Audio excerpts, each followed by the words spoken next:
What's up, everyone? Today we have this. It is a Waterpik water flosser. This one's getting quite old, as you can see. I got a new one already. It's time to disassemble this one and see what's inside. So I'm going to bring out my iFixit Manta toolkit, possibly the best toolkit you can purchase from iFixit. I've shown in almost every video, and I'll assure you it's the best for taking things apart, building things, and everything really, repairing things. It's got everything you'll need.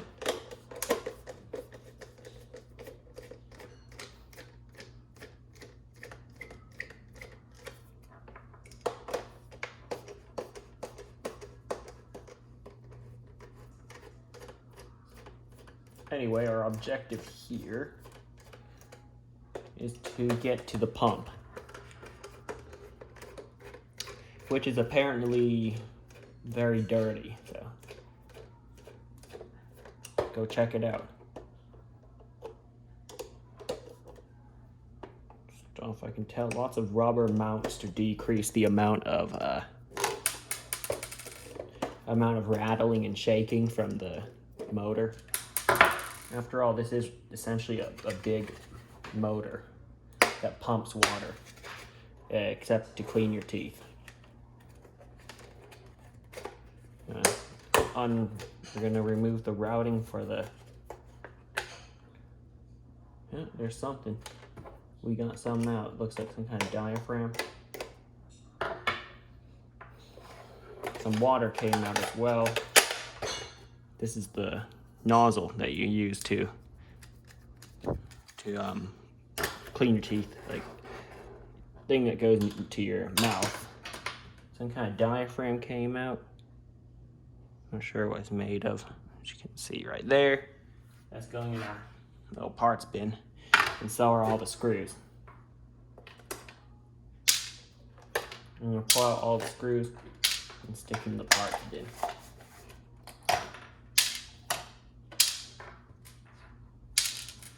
Oh, parts tray. Leave that off to the side over there. Okay, so the whole thing literally just fell out.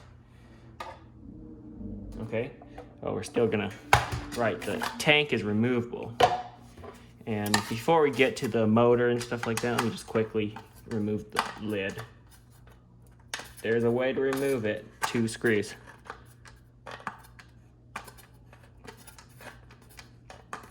Not too difficult. Might need to wedge it in there.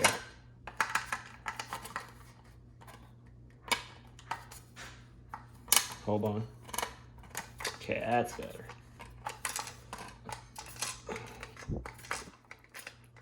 Yeah, you'll need a little bit of force on that.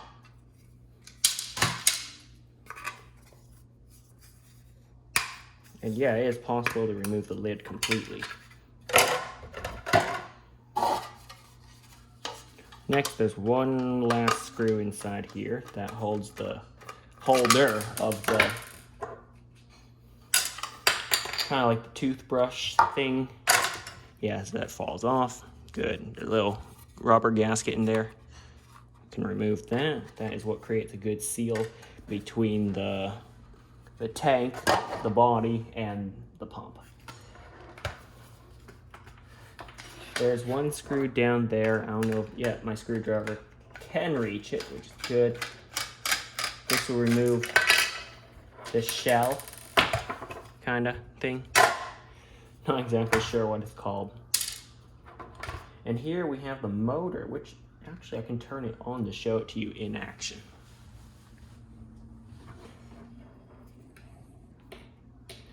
Yeah, why not? Just gotta make sure the plug is dry. Don't try this at home, kids.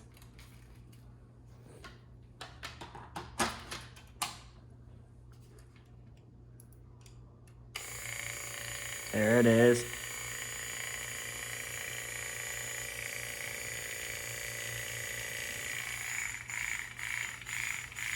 Do you see that?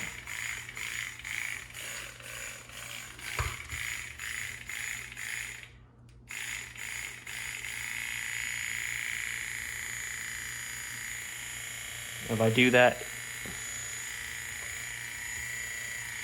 doesn't really change it. Oh, parts are falling off. Yeah, that's it in action. And probably the last time it'll be in action. So there it is on YouTube. I'll unplug that for safety. Press it a few more times to make sure there's no more power in there. Good. Should be fine now. Just to be safe. What I've seen before, this might just be all false and stuff, short that. Which should discharge the rest of the power. I don't know. Whatever, let's continue. Okay. Remove the rubber feet.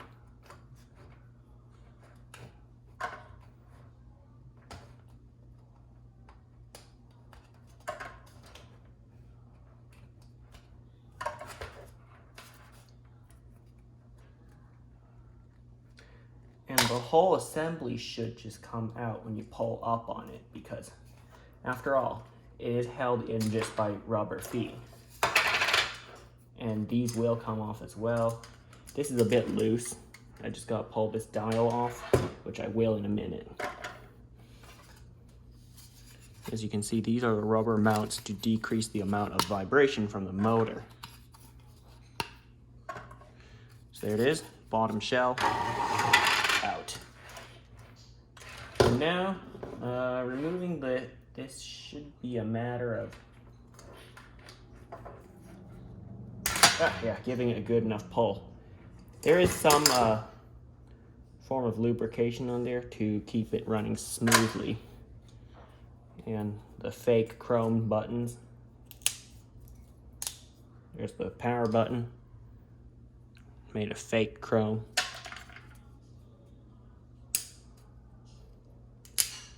And the mode button.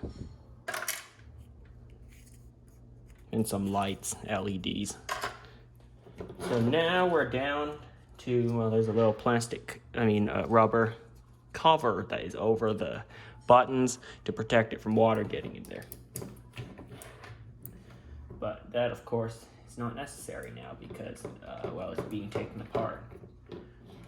Anyway, here we have a dial that changes the amount of water that comes out. Should show it to you in action there. Okay, what's the first thing we're gonna take out? Okay, the thing that does this essentially, makes contact with here to press in or to let water out. Next, I think, let's just remove the front panel, which is held in by two clips on the side. The front buttons. Call it front panel because I work on computers where the front power button, reset switch, and all. If you know about this, yeah, it's connected by a few wires to the motherboard. It has nothing to do with this. Yeah, it's just what you use to power on the computer, power it off.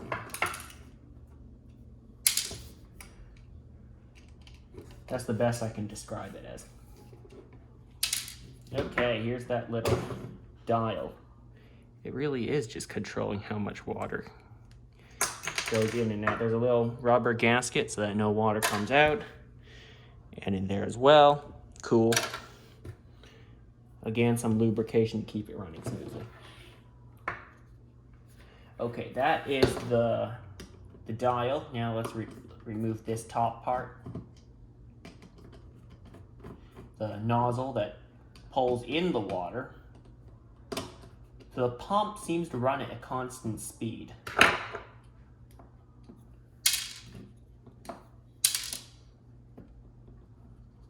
Oh, it's stuck. Get my wrench.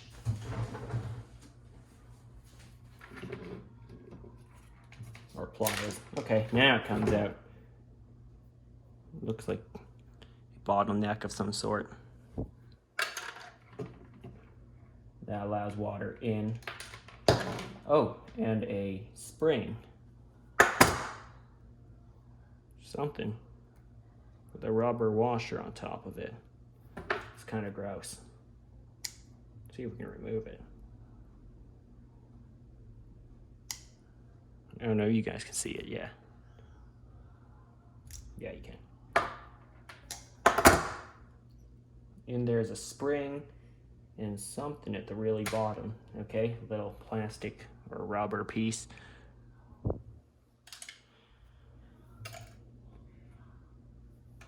And then another plastic piece on the inside, and that. So it's made of like 4 or 5 components, not sure exactly how many. Next, we can try, yeah, let's just wiggle the motherboard out. There's a zip tie that holds the wire in place. There's a small cable guide for 120 volts. You know, the mains power cable.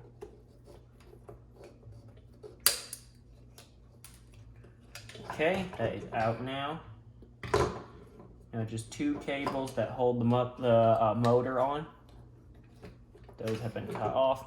And now this board is essentially free. I'm gonna just cut off the power cables as well.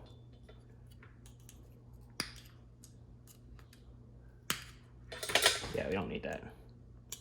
Here is the motherboard, main board, in case you're interested. It looks like it's got some kind of waterproof coating on it, not sure. There's the back of it, in case you're interested. Back to the front, sides, in case you can take some of those model numbers. There's one big capacitor on it. Okay, that's done. Now we have what looks to be, there's a piece of tape holding like a resistor or something onto the motor. We'll try to pull that out. Okay, we got it. And indeed it is a, no, it's not. It looks like a thermal fuse, I'm guessing. Because all it says is 114 degrees Celsius 2 amp. N109186. That's all it says on the thing. Yeah, we can cut the wires off this motor. Or wiggle them off. Either way works. Okay, there's the motor.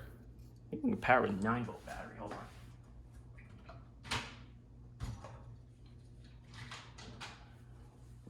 Let's see. That one's positive.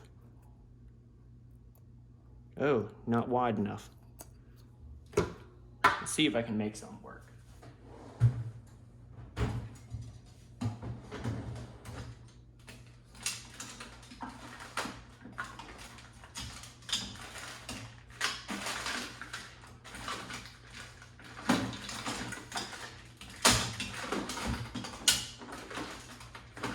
Oh, I got an idea.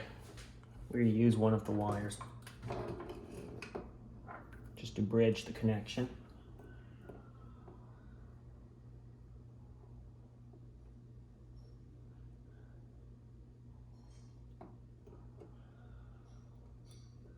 No, it doesn't look like.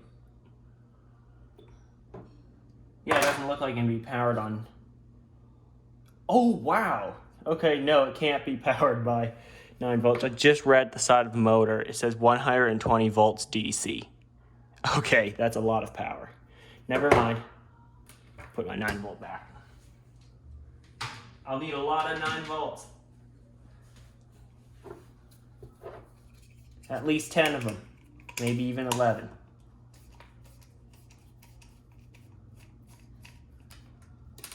Oh, something else popped out. Not sure where that came from. Now we're going to open up this compartment that houses well, really all the waterworks of the Waterpik unit.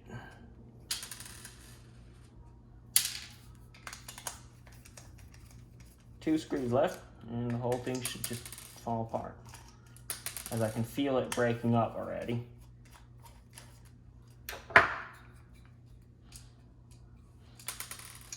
Oh, okay. So how does it operate? There's a lot of grease in here. Don't really want to touch it, but I guess I have to. I'll wash my hands later. It operates on some kind of what looks to be a piston. Yeah, it looks to operate like a piston. Like that.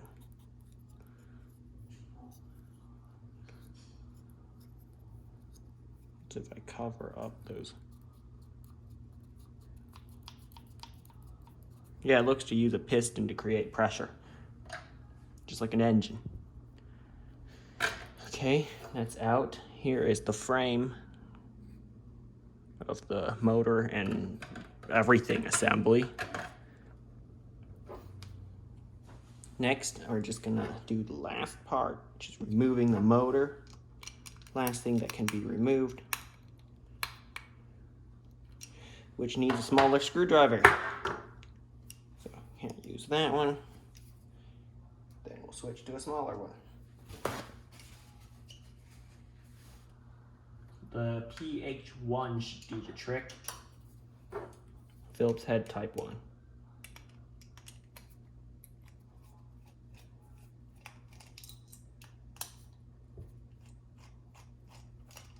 Yep. The motor is out. Can be spun by hand, which is good. Unless I can get that off the plastic bit, maybe I won't take apart the motor.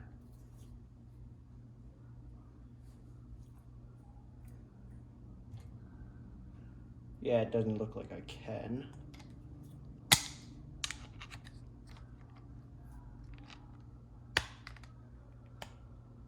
Oh wait, I'm getting it.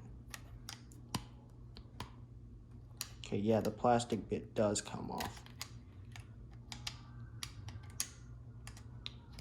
Oh, sorry, hit the camera. It did come off. Okay, it should be pretty easy to open up this motor. As I'm not keeping it, it is 120 volts required to power it. I don't have that much power in terms of physical strength or electrical power. I doubt I have either one. Now it looks like I just need to chip away at those two kind of clips holding it in, whether it be a flathead screwdriver or something like that. So I'm gonna figure out how to hold it in this, yeah, and then start picking away at that. Okay, so it looks like it's being held pretty firmly. I'm gonna put a reusable zip tie here. It should be.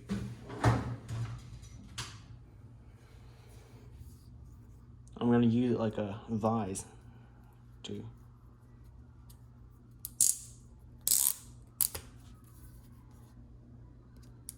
Okay, good. That is as tight as it'll go. Yeah, it's not coming off. Now I just need to start picking away at it. This might do.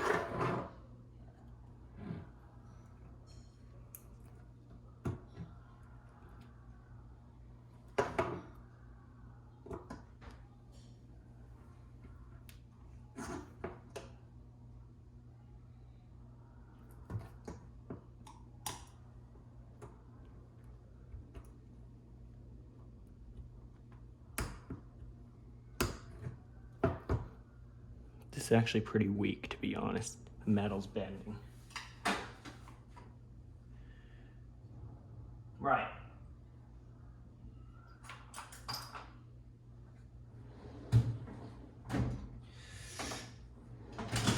I'll need more ideas.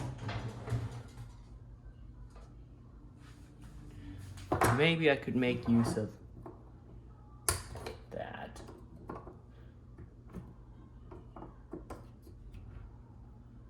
Oh yeah, that worked. This, okay. Although it does wiggle around a little bit.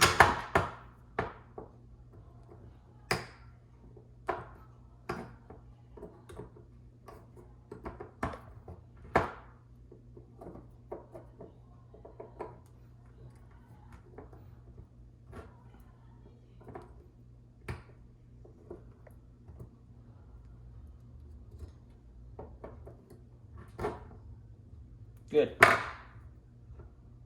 Now, there's a slight gap there. I should be able to use a flathead once again and just pry the rest of the motor open. I don't plan to keep this. Like I said, if I did plan to keep it, I wouldn't open it. Now there's a big enough opening here to kind of dig in with the screwdriver.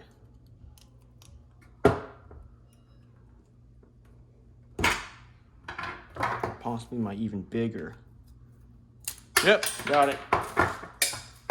Some fell down. Uh-oh. There it is.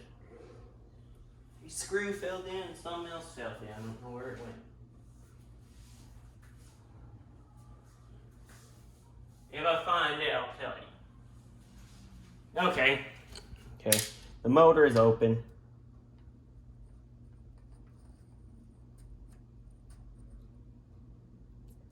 And we run into another issue yet again. Oh, never mind. No, the whole bearing came out. Okay, good. I'm trying to get that out now, this ball. There's the motor. It's supposed to run on 120 volts of DC, not AC. Most of the time when we hear 120 volts, we think AC. Now I can release the grip, my wrench.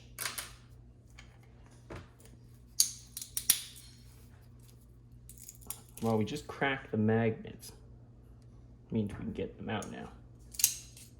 But now they stick to the motor and the rest of the frame, everything. I can just throw the whole thing away.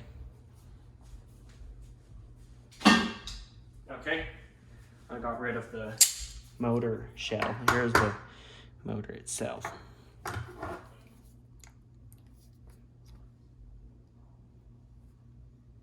Oh, if I twist it while holding that, looks like I can get that little metal ball off. Oh, there we go. Perfect.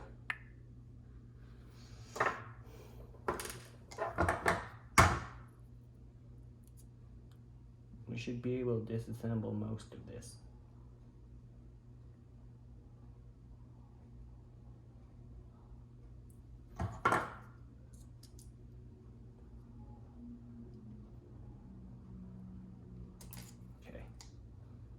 Got that part off. Just some more stuff at the back we can remove, and that's as much as I probably can remove from this motor. Yeah, that looks good. I might keep this part just because it's cool. If we can remove all that, I think I can pull this out. Yep, oh, shoot. Uh-oh, that broke. Good, didn't break the phone. Okay, yeah, that metal rod. Okay, that is a complete teardown of the Waterpik. I clear my tools for it so I don't accidentally throw them away when I dispose of this unit. Good, all the tools are out of the way. Dump the rest of the screws where they belong. And I will pour out all the parts for you to see.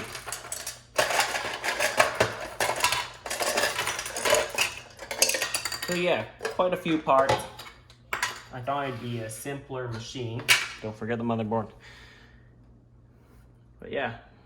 Oh, right. There's one thing I might have forgotten to show you. It bounced off to the side. Those are the brushes of the motor. You can pull them out, actually.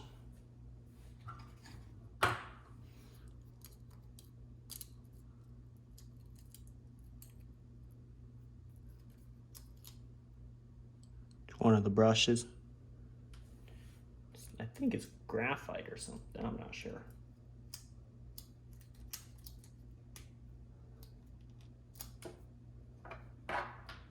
I'm not exactly sure what brushes are made of, as it's not a DC brushless motor like most things are nowadays. The power washer I recently bought does have a DC brushless motor. Those are two brushes. Might keep those as well, but let's see, does it? Yeah, I'll deal with that in a second. Yeah, those are all the parts. Might also keep this, I don't know why. I thought they'll be thrown away within a month. But yeah, those are all the parts of it. Thanks for watching, and I'll see you next time.